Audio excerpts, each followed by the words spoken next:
బాబా మీద కొంతమంది దేవుడు కాదు, ఆయన ఒక ఫకీరు. ఆయనంటే ఊరుకోము, గొడవకి మేము సిద్ధమే. ఎందుకంటే ఆయన మా తండ్రి. సాయి దేవుడా కాదా అనడం వల్ల సమాజానికి కానీ యూత్ వాడికి ఏమన్నా ఉపయోగం ఉందా? వాళ్ళ ఉద్దేశం ఇదే, అంటే ఆయన దేవుణ్ణి ఎందుకు చేస్తున్నారు?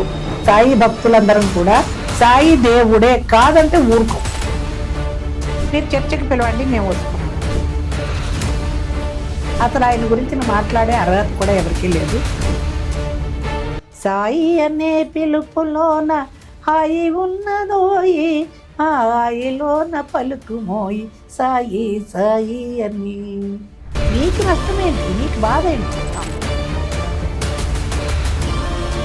ఏమీ పని లేనట్లుగా సాయి దేవుడా కాదా?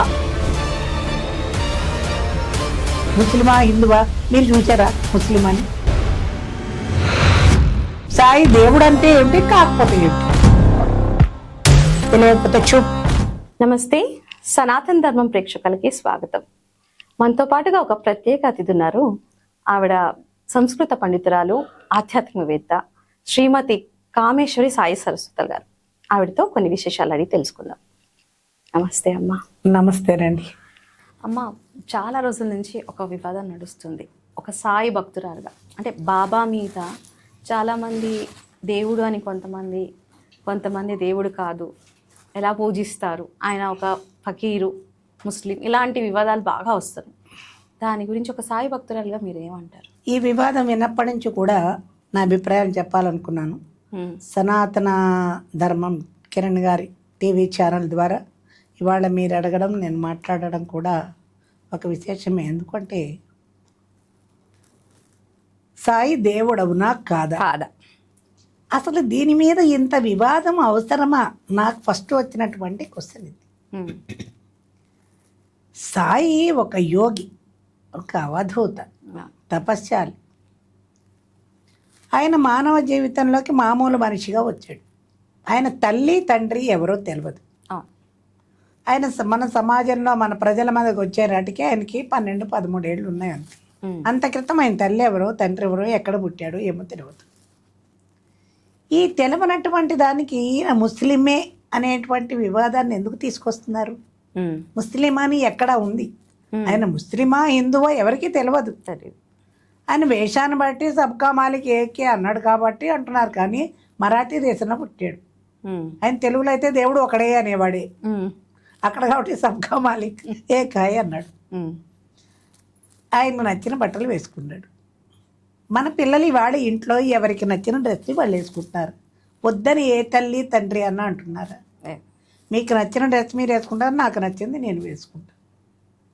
ఆయన ఏదో అది వేసుకున్నాడు, ఆయన నచ్చింది. వేష భాషల గురించి మాట్లాడడానికి ఏమీ లేదు. ఆయన మహా తపస్సంపన్నుడు, వచ్చాడు పిచ్చివాళ్ళని బతికాడు. ఆయన అల్లా దేవుడు కాదనడానికి కూడా కొన్ని ఎలా ఉన్నాయంటే, చిరిగిపోయిన బట్టలు వేసుకున్నాడు, భిక్షాటన చేసుకున్నాడు, మొత్తం వీధి వీధి తిరిగాడు. ఒక పాడుపడిపోయిన మసీదు ఆయన ఉండడానికి ఏం దొరకలేదు అక్కడ. చూడగా వెతికితే పాడుపడిపోయిన మసీదు దాన్ని శుభ్రం చేసుకుని ఉన్నాడు. తర్వాత దాన్ని డెవలప్ అయింది, అలా ఉంచండి. ఆయన దాంట్లోనే ఉన్నాడు, భిక్షాటన చేసుకుని బతుకుతున్నప్పుడు ఆయన్ని ఎవరూ గుర్తించలేదు.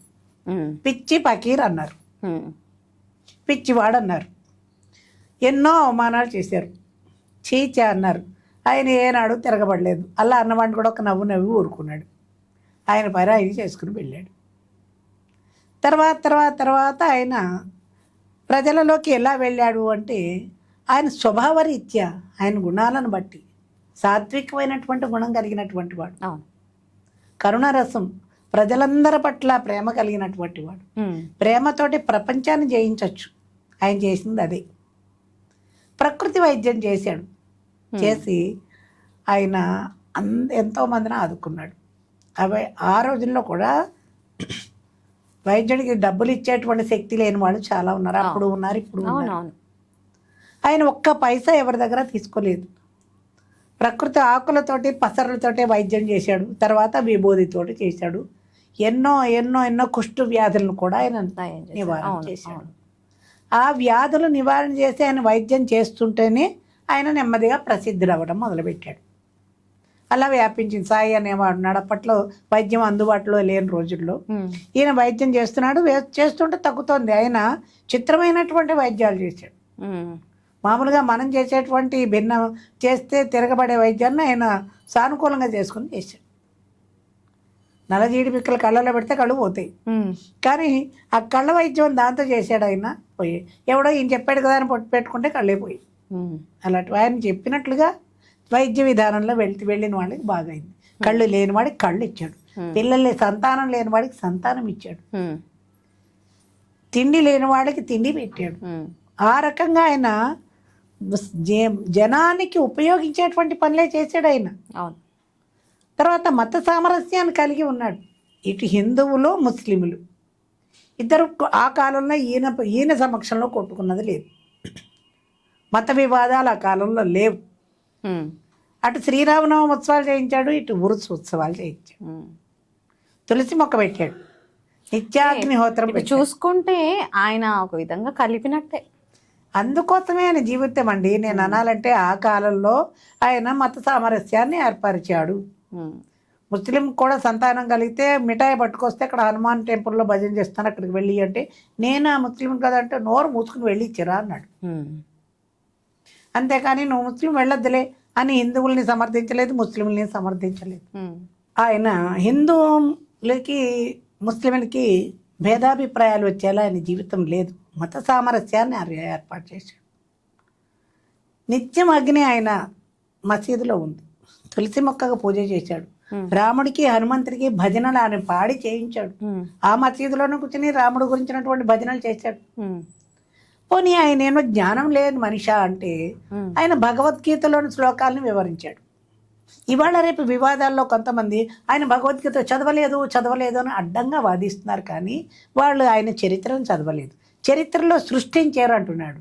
అంటే మహల్సాపతి ఆయన కూడా ఉన్నటువంటి వాడు హేమాడ్ పంత్ ఆయన ఆ చరిత్ర రాశాడు. ఆ కాలంలో సాయి ఉండగానే రాసినటువంటి చరిత్ర. అబద్ధం ఎందుకు రాస్తాడండి? రామాయణంలో ఘట్టాలను మనం అబద్ధం అంటున్నామా? శ్రీకృష్ణుడి భారతంలో కానీ భాగవతంలో కానీ అంటున్నామా? ఈయన కాలంలో ఎదురుగుండా రాసిన చరిత్ర అది. అబద్ధం రాయవలసిన అవసరం హేమాడ్ పంత్కి ఎందుకుంది? ఆయన ఆ చరిత్ర రాసినప్పుడే ఆయన భగవద్గీతలోని శ్లోకాలను వివరించింది ఆయన చెప్పాడు. అంటే ఎంత జ్ఞాని కాకపోతే ఆయన చెప్తాడు దాని గురించి. వేదాల గురించి మాట్లాడారు, రామాయణం గురించి చెప్పాడు, భారతం గురించి అనేకమైనటువంటి వాళ్ళకి సాయంత్రం కూర్చొని ఉన్నప్పుడు ఆయన ఉపదేశాలు చేస్తున్నప్పుడు ఇవన్నీ కూడా ఆయన చెప్పాడు. ఓకే, ఎంత జ్ఞాని ఆయన! ఎన్ని జన్మల నుంచో యోగి. వాళ్ళ ఉద్దేశం ఇదే, అంటే ఆయన దేవుణ్ణి ఎందుకు చేస్తున్నారు? ఆయన ఒక గురువు. మంచి ప్రశ్న వేశారు. ఎందుకు చేస్తున్నాం అంటే మామూలుగా ఒక చిన్న ఎగ్జాంపుల్ చెప్తాను మీకు. తీవ్రమైన అనారోగ్యం, క్యాన్సర్ లాంటిదే నా లాంటి వాళ్ళకి వచ్చింది అనుకోండి, అప్పుడు ఈ స్పెషలిస్ట్ ఎవరా అని వెతుకుతాం. పలానా డాక్టర్ క్యూర్ చేస్తాడు దాన్ని అన్నప్పుడు డాక్టర్ దగ్గర అపాయింట్మెంట్ తీసుకువెళ్తాం, డాక్టర్కి నమస్కారం చెప్పి ఉన్నవన్నీ చెప్తాం. ఆయన దాన్ని తగిలిచాడు, నన్ను ప్రాణం దానం చేశాడు, క్యాన్సర్ పోయి బతికి బయటపడ్డా అన్నప్పుడు మీరు దేవుడు అండి అని అంటాం, నాకు ప్రాణదానం చేశారు అంటారు. రక్షించేవాడు దేవుడు. దేవుడికి అసూయ ద్వేషాలు కులమతాలు ఏమీ లేవు. సాయి చేసినటువంటిది అదే, ఎంతోమందినో రక్షించాడు కాబట్టి ఆయన్ని దేవుడు అన్నారు. ఆ కాలంలో దేవుడు అనలేదు. ఎందుకు? ఎదురుండా ప్రత్యక్షంగా కనిపిస్తున్నప్పుడు ఆయన దేవుడుగా అనలేదు. మహాయోగి అన్నారు, ఆయన గొప్ప పురుషుడు అన్నారు, తపశ్చాలి అన్నారు, అవధూత్ అన్నారు, కారణ జన్ముడు అన్నారు. అంతగానే దేవుడని ఆ కాలంలో ఆయన అయితే అనలేదు. ఇప్పుడు ప్రపంచం నిండా అక్కడ సందుకి గల్లీకి కూడా దేవాలయాలు బాబా ఉన్నాయంటే ఆయనలో ఎంత మహత్తు లేకపోతే దేవాలయాలు కడతారు? ఆయన ఎంత శక్తి సంపన్నుడు కాకపోతే దేవాలయాలు కడతారు? ఇవాళకి నా అనుభవాల్లో సాయి అని నా నోటి నుంచి వస్తుంది. కొంతకాలం ఒక 20 సంవత్సరాల క్రితం సాయి నాకు తెలియదు. అప్పుడు మా నాన్నగారు 10 దేవాలయాలు కట్టారు. రాముడు, కృష్ణుడు, విష్ణుమూర్తి, ఇంకా హనుమంతుడు, రాధాకృష్ణుడు, అమ్మవారు, ఇవన్నీ కట్టించి లాస్ట్ మినిట్లో ఆయన సాయిది కూడా కట్టించి కొన్ని ఎకరాలు దానికి రాసి మమ్మల్ని అందరం ట్రస్టీలుగా పెట్టి మా నాన్న వెళ్ళిపోయారు. ఓకే, అప్పుడు నా చిన్న వయసులో సాయి నాకు తెలియదు, దండం పెట్టుకున్నాం, వచ్చేసాం, అయిపోయింది. చాలా సంవత్సరాల గ్యాప్లో నాకు కష్టాలు ప్రారంభమైన స్థితిలో నా 2 కొడుకుల్లో ఒక కొడుకు సాయి ఫోటో ఇచ్చి ఇన్ని రక్షిస్తాడమ్మా అని అన్నాడు. అప్పటిదాకా సాయి పట్ల నాకేమీ లేదు. అది బ్యాగ్లో పెట్టుకున్నాను. అయినా చాలా కాలం నేను ఆయన దగ్గరికి వెళ్ళలేదు. బేతవోలు రామబ్రహ్మం గారు రాసినటువంటి దేవి భాగవతాన్ని ఇలా పట్టుకునే సంవత్సరాలు గడిపాను నేను. అది చదువుకుంటేనే జీవితాన్ని అమ్మవారు అమ్మవారు అనుకుంటేనే వెళ్ళాను. తర్వాత ఆధ్యాత్మికలోకి వెడుతూ అనుకోకుండా నేను షిరిడి సాయి సంగీత కళాక్షేత్రం అనేటువంటి దాన్ని బాబా మీద భక్తి ఏర్పడుతున్న రోజుల్లో విజయదశమి నాడు పెట్టుకున్నాను. ఆయన సమాధి రోజు విజయదశమి నాడు. అలాగే నేను చాలా ఈ పనులన్నీ అనుకోకుండా నేను ఇల్లు కొనుక్కుంటే గృహప్రవేశం ఆ రోజే చేసుకున్నాను. కొన్ని పనుల యాదృచ్ఛికంగా నేను ఆ రోజే చేసుకోవటం. తర్వాత నెమ్మదిగా ఆయన మీద భక్తి ఏర్పడింది. ఎన్నో అనుభవాలు నావే. ఆయన నన్ను రక్షించాడు. ఇన్ని దేవాలయాలు ఇంతమంది సాయి భక్తులు ఏర్పడడానికి కారణం ఏంటంటే పిలిచిన పలికే దేవుడివయ్యా వెంకటేశ్వర అన్నాడు. అటువంటి వాడే సాయి. పేదల పెన్నిది ఆయన. మీరు ఎన్ని చెప్పండి. మడి దడి ఆచారాలు అడగడు. ఓ దీపం పెట్టి అగరత్ వెలిగించి సాయి తిను అని 2 పంచదార పలుకులు పెడతాను రోజు, అంతకంటే పెట్టను. అదే తిని సంతృప్తి పడతాను. ఆయన చిరిగిపోయిన వస్త్రాల గురించి కానీ ఆయన భిక్షాటన గురించి కానీ కాదు మాట్లాడవలసింది. ఆయన జీవితం తెల్ల కాగితంలో వెళ్ళింది. అపశృతులు లేవు. ఎక్కడ మత విద్వేషాలను ఆయన కలిగించలేదు. మత సామరస్యాన్ని కలిగించాడు. అందరి పట్ల ప్రేమ. భిక్షాటన చేసినటువంటి దాన్ని కలిపి అక్కడ పెట్టి పశువులు పక్షులు అందరూ తినగా మిగిలింది ఆయన తిన్నాడు. నువ్వు వేరు అని ఎవరిని భేదభావాలు చూపించలేదు. అసూయ ద్వేషాలు లేకుండా చూశాడు. ఆయనకి పర్సనల్ సెక్రటరీగా ఉన్నవాడు అబ్దుల్. ఆయన 3 రోజులు ఆత్మ వదిలేసి లోకాలకు వెళ్ళినప్పుడు కాపాడినవాడు మహల్సాపతి బ్రాహ్మడు. ఇటు బ్రాహ్మడని కానీ ఇటు ముస్లిం అని కానీ ఆయన ఏం ఆలోచన, అందరూ ఆయనకి సేవ చేశారు. ఆయన పాటలన్నీ కూడా కరుణ రసంతో ఉంటాయి చూడండి. తీవ్రమైన ఉగ్ర రూపంలో ఉన్న పాటలే ఉండవు. ప్రశాంతంగా ఉంటాయి. తల్లి తండ్రి ప్రేమ ఎలా ఉందో సాయి ప్రేమ అలా దొరికింది కాబట్టి ఆయన్ని భగవంతుడే అంటాం. ఇప్పుడు అది వివాదం అవసరమా? అంతవరకు వదిలేసేయండి. అది సాయి తత్వం. ఆయన అందరికీ అన్ని ఇచ్చాడు. మత సామరస్యాన్ని కలిగించాడు. ఆయన పుట్టాడు, జీవించినంత కాలం జీవించాడు, వెళ్ళిపోయాడు. వెళ్ళిపోయిన సాయిని ఎందుకు తీసుకొస్తున్నారు ఇప్పుడు మీరు? ఆయన దేవుడు అవునా కాదా? సమాజంలో సొసైటీలో ఎన్నో సమస్యలు ఉన్నాయి. మాట్లాడవలసిన వాళ్ళు సమాజంలోని సమస్యలు తీసుకుంటే ఒక ప్రయోజనం ఉంటుంది. సాయి దేవుడు అవునా కదా అంటే చాలా ఖచ్చితంగా సాయి దేవుడే. ఎవరికి నచ్చిన దేవుడిని వాళ్ళు పూజిస్తున్నారు. అయ్యప్ప మాలలు వేసుకుని అయ్యప్పను పూజిస్తున్నారు. శివాలయాల్లో పెడతారు. ప్రతి వాళ్ళు వెంకటేశ్వర స్వామి దగ్గరికి వెళ్తున్నారు. సాయి భక్తులు అందరినీ పూజిస్తున్నారండి. వాళ్ళు సాయినే పూజించి రాముని ద్వేషించట్లేదు, విష్ణుమూర్తిని ద్వేషించట్లేదు, కృష్ణుని ద్వేషించట్లేదు, శివుణ్ణి ద్వేషించట్లేదు. మేము సాయి భక్తులం, మేము సాయి సంతానం. అందువల్ల అందరినీ పూజిస్తున్నాం. దాంట్లో సాయిని సార్ నాకు కామెంట్స్లో రావట్లో అమ్మ మన దేవుళ్ళు ఉండగా సాయిని ఎందుకు పూజిస్తున్నావు అంటారు. మన దేవుళ్ళు మీ దృష్టిలో మన దేవుళ్ళు వేరు, వేరే దేవుళ్ళు వేరు. నా దృష్టిలో భగవంతుడు ఒకడే. అవును, మనం ఇన్ని రూపాలు పెట్టుకున్నాం. ఎవరికి నచ్చిన రూపంలో వాళ్ళు పూజించుతున్నారు. తప్పే ఉందండి. రాముడిని పూజిస్తున్నారు, కృష్ణుని పూజిస్తున్నారు, వినాయకుడిని పూజిస్తున్నారు. ఇప్పుడు ఈ గొడవలన్నీ కూడా ముస్లింలు ప్రశాంతంగానే ఉన్నారు, క్రిస్టియన్స్ బాగానే ఉన్నారు. ఇవన్నీ మన వాళ్ళు రేపినటువంటి. అమ్మ నేను ఒకటే చెప్తాను, స్వామీజీలు కానీ ప్రవచనకర్తలు కానీ సమాజానికి ఉపయోగించేటువంటి వాటి మీద వివాదాలు చేస్తే బాగుంటుందని. సమాజం బాగుపడుతుంది. వీరేశలింగం గారు ఆ కాలంలో వితంతు బాల్య వివాహాలు రద్దు చేశారు, వితంతు వివాహాలను చేశారు. రాజా రామ్మోహన్ రాయ్ సతీ సహగమనాన్ని సంఘ సంస్కర్తలు వాళ్ళు. ఆ కాలంలో మరి వీరేశలింగం మీద రాళ్ళు విసిరారు, ఆయన్ని హింసలు పెట్టారు. ఎన్ని చేసినా ప్రశాంతంగా ఆయన అన్ని ఓర్చుకొని అది చేశారు, ఆయన వెళ్ళిపోయాడు. సంఘ సంస్కర్తలుగా వాళ్ళు ఉన్నారు. ఇప్పుడు మరి ప్రవచనకర్తని స్వామీజీని ఎందుకు అంటున్నాను అంటే, మీరు నేను చెప్తే ప్రపంచంలో ఎవరు వినరు. మన మొహాలు ఇప్పుడు తెలుస్తున్నాయి కానీ ఎవరికి తెలియదు. వాళ్ళు చెప్పే వాళ్ళందరూ మహామేధావులు. వాళ్ళు చెప్తే ఏం చెప్పినా ఆ సింకులో పోస్తేనే అంతీర్థం కాదన్నట్లు చిన్న విషయాన్ని కూడా హైలైట్ చెప్పడం వాళ్ళకి వచ్చు. ప్రజల్లోకి చొచ్చుకుని పోయారు కాబట్టి వాళ్ళు ఏం చెప్పినా ప్రజలు వింటారు కాబట్టి సమాజానికి ఉపయోగించరు. ఇది పైగా ఏమంటున్నారు, సనాతన ధర్మం గురించి మాట్లాడుతున్నారండి. సనాతన ధర్మంలో అవినీతి అధర్మం ఉన్నా తర్వాత సంస్కృతి సంప్రదాయాలకి విరుద్ధంగా ఏమన్నా జరిగినా వాటిని ఖండించండి. అలాంటి వాటి మీద వివాదాలు చేయండి. ఇది సనాతన ధర్మానికి విరుద్ధమైనటువంటిది, హిందూ ధర్మానికి విరుద్ధమైనటువంటిది, ఇలా చేయడం పద్ధతి కాదు అనే దాని మీద వివాదాలు నేర్పితే నెక్స్ట్ జనరేషన్కి ఒక మంచి సమాజాన్ని ఇచ్చినటువంటి ఒక సందేశాన్ని ఇచ్చిన వాళ్ళు అవుతారు. వాళ్ళు నెక్స్ట్ జనరేషన్ బాగుపడుతుంది. ఇది మంచి, ఇది చెడు. తర్వాత కృష్ణుడు ఆయన స్వయంగా చెప్పినటువంటి ఒక భగవద్గీత ఉంది. భగవద్గీతలో అన్ని అధ్యాయాలు కాకుండా ఒక కర్మయోగాన్ని తీసుకోండి. అది ఎన్ని వేల సార్లు చెప్పినా కానీ సమాజానికి ఉపయోగించేదే. దాన్ని తీసుకోవచ్చు కదా. ఒకసారికి అది వేల సార్లు చెప్పినా ప్రజలందరూ వింటారు, చిన్నవాళ్ళు వింటారు, పెద్దవాళ్ళు వింటారు. అలాంటి భగవద్గీత తీసుకోవచ్చు కదా. రామాయణాన్ని ఎవరు ఎన్ని రకాలు చెప్పినా వింటున్నామా లేదా? భారతాన్ని వింటున్నామా లేదా? తర్వాత భాగవతంలో కథలు లేవా? ఒక్కొక్క వ్యక్తి గురించి చెప్పాలంటే గొప్ప గొప్ప వ్యక్తుల గురించి చెప్పచ్చు కదా. ఇవి మానేసి ఏమీ పని లేనట్లుగా సాయి దేవుడా కాదా, ఈ వివాదం అర్థం లేని వివాదం, ఇటువంటి మత విద్వేషాలు కలిగించేటువంటి వివాదం ఇది. అవును, ఆయన లేడు ఇక్కడ. లేని వ్యక్తి గురించి మాట్లాడడం ఎందుకు? జరుగుతున్న అవినీతి గురించి మాట్లాడు, అధర్మం గురించి మాట్లాడు, అక్కడ గురించి గ్రూపులు డిస్కస్ చేయండి. సాయి దేవుడు అవునా కాదా, ముస్లిమా హిందువా? మీరు చూసారా ముస్లిం అని? ఆయన 12 ఏళ్ల తర్వాత కానీ మనకు కనపడలేదు. హిందువో తెలియదు, ముస్లిమో తెలియదు. ఆయన అన్యాయాలు ఏం చేయలేదు, న్యాయమే చేశాడు కదా. అటువంటి వాడిని దేవుడు అన్నాం అంటే నష్టం ఏంటండి? మేము దేవుడే అంటాం, మీకు కాకపోతే మీకు కాదు. దీని గురించి స్టేజీ మీకు వచ్చారు దేవుడు కాదు అని చెప్పవలసిన అవసరం ఉందా? అందువల్ల ఇటువంటి అర్థం పర్థం లేనటువంటి మత విద్వేషాలని కలిగించేటువంటి వివాదాల వల్ల నష్టమే తప్పితే సమాజానికి లాభం అయితే లేదు. ప్రయోజనకరమైనటువంటివి స్వామీజీలు చేయాలి, ఎస్పెషల్లీ ప్రవచనకర్తలు చేయాలి. చేస్తే సమాజం బాగుపడుతుంది.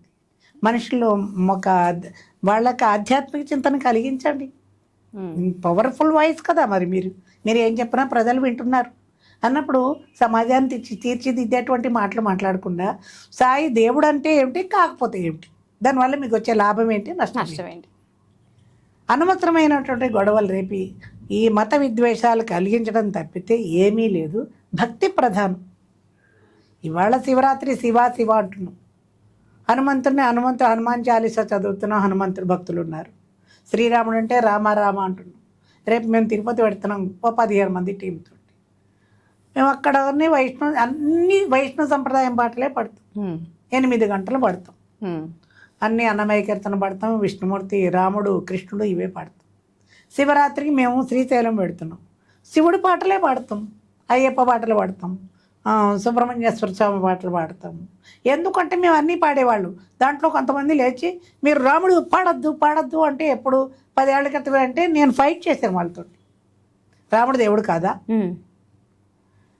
మనం దెబ్బలాడుకుంటున్నా కానీ పై మన దేవతలు నవ్వుకుంటున్నారు. విష్ణుమూర్తికి శివుడికి చాలా అనుబంధం. శివుడు విష్ణుమూర్తిని అర్చిస్తాడు, విష్ణుమూర్తి శివుడిని అర్చిస్తాడు. దేవతలందరూ ఒకటే, రూపాలు వేరు. ఏదైనా వాళ్ళు లోక కళ్యాణం కోసమే వాళ్ళు ఆలోచిస్తున్నారు. స్వామి నన్ను రక్షించనాలి. భక్తుల్లో కూడా రకరకాలండి. ఒక్కొక్కడు నన్ను ఆఫీసర్ నన్ను బాధలు పెడుతున్నాడు, వాడు లారీ కింద పేస్ట్ అయిపోవాలి, పచ్చడి అయిపోవాలి, పోవాలి. ఇదేం కోరికలండి? అలా ఏం తీర్చాడు ఆయన, నవ్వుకుంటాడు. నా ఎలా దండం పెట్టాలి, ఆ కష్టాల నుంచి నన్ను రక్షించు దేవా, ఈ బాధలు పడలేకపోతున్నాను అంటే రక్షిస్తాడు. ఏదో ఇంకో దారి చూస్తాడు. ఎదురువాడు చెడు కోరుకోకూడదు మనం ఎప్పుడు. నన్ను రక్షించు, సర్వం నువ్వే, నీవే తల్లివి తండ్రి, నీవే నా తోడు నీడ అని సరెండర్ అయిపోతే ఏ దేవుడైనా రక్షిస్తాడు. నన్ను సాయి రక్షించాడు, సాయి భక్తులందరినీ కూడా ఆయన రక్షిస్తున్నాడు. కాబట్టి మేము దేవాలయాలు కడుతున్నాం. మా ఇంటి నిండా అందరి దేవుళ్ళు ఉంటారు, గుడిలా ఉంటుంది. అయినా కానీ నాకు ఈయన మీద భక్తి ఏర్పడ్డాక నా పేరులో సాయి చేర్చుకున్నాను. అందుకని కామేశ్వరి సాయి అని పెట్టుకున్నాను. ఎన్ని కష్టమైనటువంటి ఆ సంఘటన నేను ఇప్పుడు చెప్పలేను, కానీ నన్ను రక్షించాడు. ఫైనాన్షియల్గా రక్షించాడు, ఆర్థికంగా రక్షించాడు.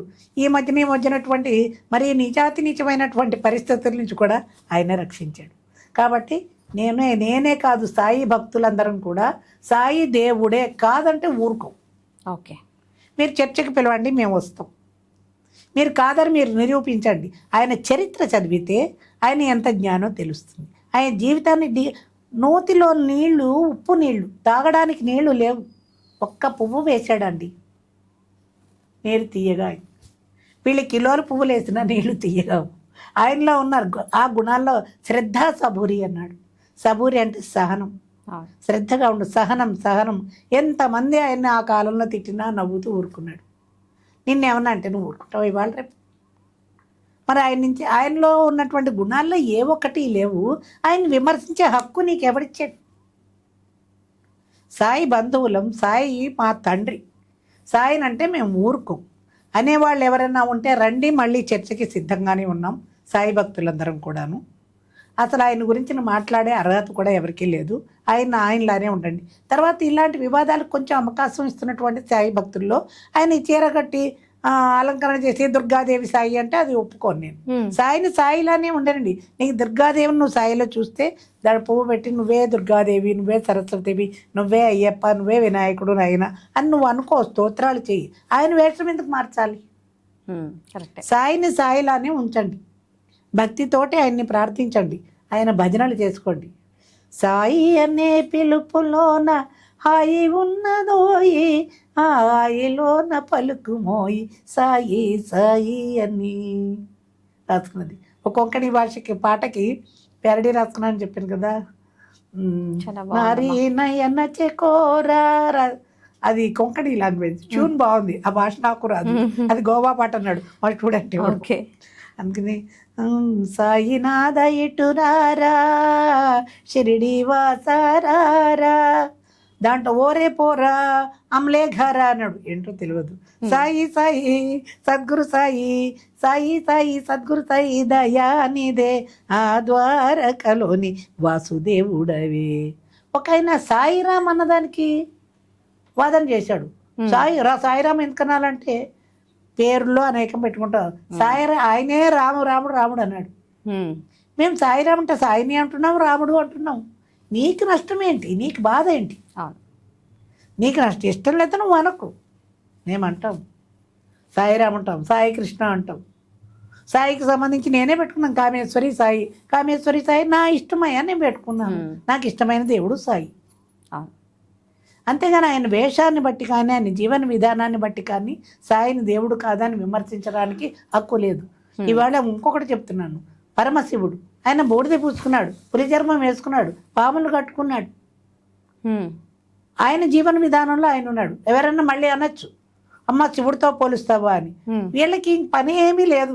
ఒక మాట వచ్చిందంటే దాన్ని ఎలా లాగుదామా, ఎలా పీకుదామా. అందుకు నీ విష్ణుమూర్తి తత్వంలో విష్ణుమూర్తి ఉన్నాడు, శివుడి తత్వంలో శివుడు ఉన్నాడు. ఈ సాయి ఇలా ఉన్నాడు. సాయి తత్వం అని, సాయి సిద్ధాంతం అని నేను వేరే ఒక మతాన్ని ఏం సృష్టించలేదు. నేను హిందూ ధర్మానికి వ్యతిరేకిని కాను. హిందూ ధర్మాన్ని పూర్తిగా సమర్థించేటువంటి వ్యక్తిని నేను. దాని ఆచారాలు, వ్యవహారాలు, సంప్రదాయాలు పాటిస్తున్న దాన్ని నేను అనేది ఆ సంప్రదాయ విరుద్ధమైన వాటి గురించి మీరు వివాదాలు చేయండి. సనాతన ధర్మం అంటే అది హిందూ సంప్రదాయాలకి, కుటుంబ వ్యవస్థలకి, సమాజానికి విరుద్ధమైనటువంటి పనులు చేసినప్పుడు ఈ సాయిని విమర్శించే వాళ్ళు ధైర్యంతో అక్కడ విమర్శించండి. సమాజానికి మేలు చేసిన వాళ్ళు అవుతారు. ఉపయోగించే వాటి మీద వాదనలు చేయండి. ఈ అవసరం లేనటువంటి వాటి మీద వివాదాలు అనవసరం. దీనివల్ల వచ్చేది ఏమీ లేదు. టీవీ ఛానల్ వాళ్ళకి వ్యూస్ వల్ల డబ్బులు రావచ్చు. తర్వాత ఇదే ఒకడన్నదాన్ని ఇంకొకడు డిఫరెంట్గా అంటాడు. ఎందుకు? స్క్రీన్ మీద కనిపించే పిచ్ ఒకటి, వ్యూస్ పిచ్చి. ధనాన్ని కష్టపడి సంపాదించుకోవాలి, కానీ ఈ జనాల మీదకి వ్యూస్ ద్వారా సంపాదించుకునేవి ఎక్కడికి వచ్చేవి కాదు. దీనికోసం సాయిని వాడకండి, సాయిని ఉపయోగించుకోకండి, సాయి పేరుని మీరు దాన్ని ఉపయోగించుకోకండి. ఎందుకంటే సాయి భక్తులం మేము. ఆయన తత్వం ప్రశాంతమైనటువంటి తత్వం మాకుంది.